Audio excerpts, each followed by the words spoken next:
beautiful butterflies. I just got out of the shower. There is nothing on my skin, and I wanted to bring you an acne and acne scars update. People ask me quite often how I got rid of my acne scars, and I really think there are two, maybe three main things that I did that not only helped me get rid of my scars once I had them, but helped me prevent from scarring during the time that acne was forming on my face.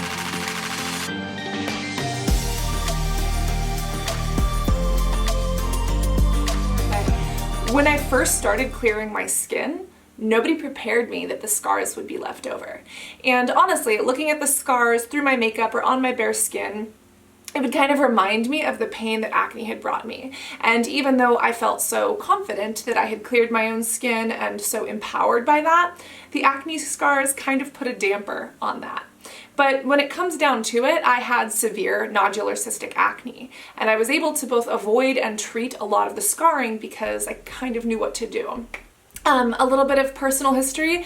I have skin that tends to heal pretty well. I think it's because of my diet, but there are specific things that I did that really made an impact. And the first one is the products that I used, especially when it comes to peels and acids that help to stimulate skin within the dermis, that bottom layer where scars tend to form. And then number two, the hydration that I was able to give my skin and that my skin naturally created.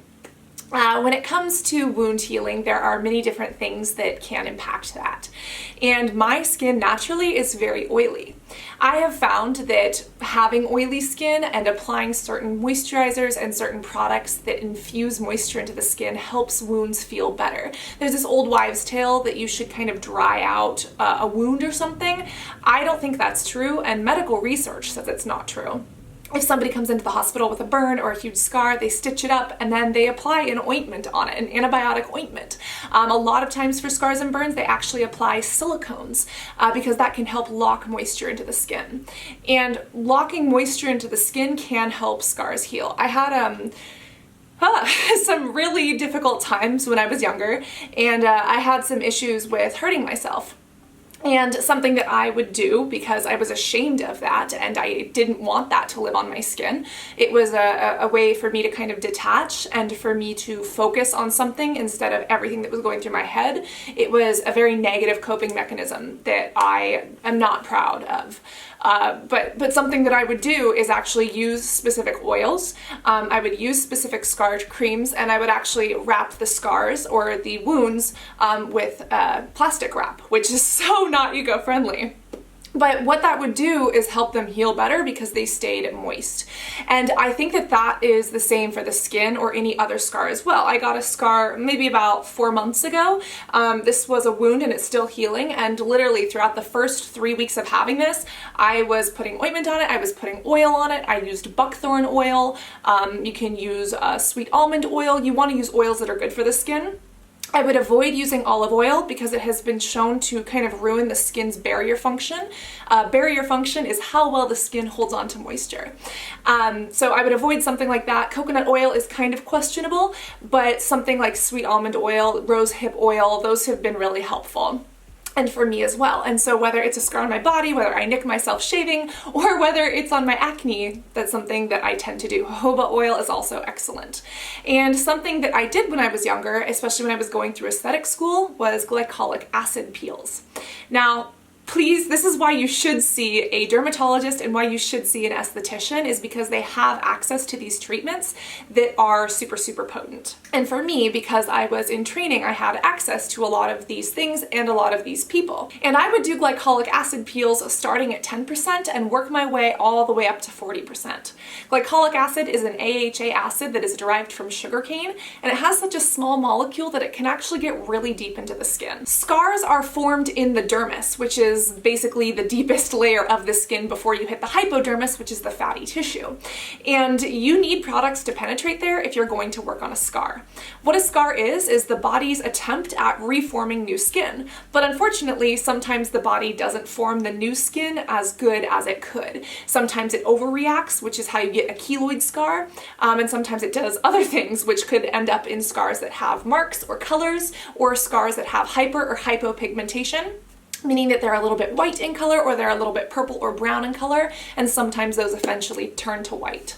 And I have a bunch of those all down my jaw, all over my back. Like, that's just kind of how my skin scars. But these glycolic acid peels, I think, helped me from very early on because I was using them at such a young age, and I just kind of continued with them. And then even as I was using other products as I got older, I use a lot of retinol. Retinol and retinol both work in the skin in a way that boosts that collagen production in the dermis and can help diminish scars as well. So even though I was using only over-the-counter products and no prescription retinols, it was still very helpful. And for anyone who has taken Tazorac cream, Retin-A Micro, Retin-A, what that is a very powerful retinoid, a derivative of vitamin A. And if you buy retinol or retinaldehyde over the counter, that is basically a low-level form of that. And I really think that helped me a lot. I noticed when I started using retinaldehyde, my pores actually got smaller, the kind of scar pores. My scarring type was never keloided, it was always these little box pick or ice pick scars. And so from the get-go, when I first started having acne, my skin was moisturized. My skin was naturally so oily, like grease bucket all throughout the day. Wayne Goss, makeup artist, one of my favorite YouTubers, he just spoke about going on Accutane to control his oily scalp and his oily skin. And I was like, oh my God, I've never taken Accutane, but like, that oiliness level was me. By the end of the day, it looked like I hadn't washed my hair in a week. And I think that in a way, that oil ended up helping my skin heal better because it was always moist. And I also used a lot of primers. And when you look at the ingredients in primers, a lot of them are silicone or dimethicone based. And again, silicone is what's used in hospitals to treat and moisturize burns and cuts and wounds. So if I was using silicone based primers, maybe that was helping my skin indirectly. Who knows? I would apply makeup every day because I could not look at myself without it. And I'm so proud of how far I've come, but I still have the scars. So today's a little scar update and acne update, and I'm actually going to show you some close-ups as photographs so you can actually see what's going on. I realize that sometimes with the lighting and everything, it's kind of hard to see.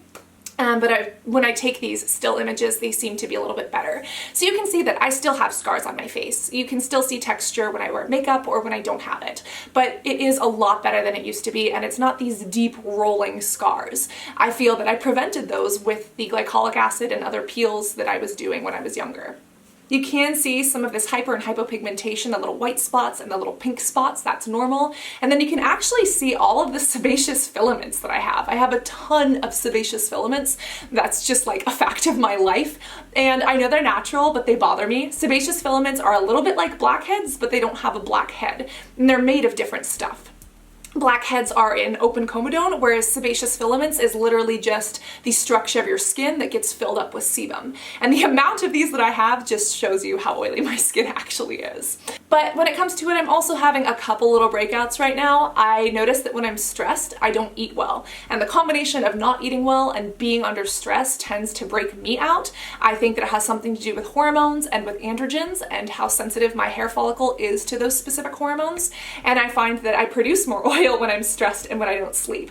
And that's why I believe that for me, lifestyle factors are so important to keep under control. But I have been studying for some important tests and midterms this week.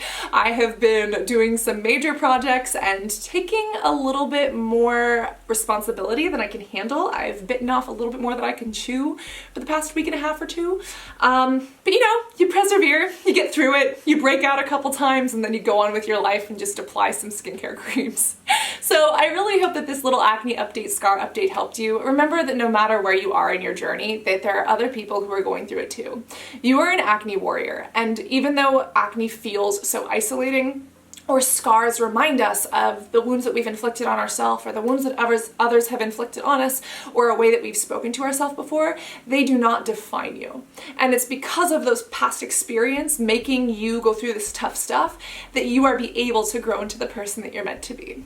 And oh God, those are words that I wish I could have heard like 5 years ago. But if there's anyone out there who needs to hear them today, that's what I wish I could have said to my younger self.